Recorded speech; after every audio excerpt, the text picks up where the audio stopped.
Today we'll talk about how can you change password on your app. We'll go to figure out the solution or know how you can do that on your app. So you just follow these ways, then it's going to work with you. So all you have to do is you just go down here. You click here on account down here. So when you just click on it, so then it's going to take you to your profile. It's going to show for you like this here.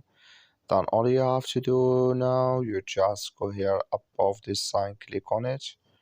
So then it's going to take you to this list. It's going to show for you like this here. Then you click here on change password here, just click on it. So then it's going to take you to this list, add here new password, in here confirm password. So then you just click here on same, then it's going to enable with you, and here if you want to enable biometrics. That's all. Thank you for watching. Don't forget to support us by liking, subscribe.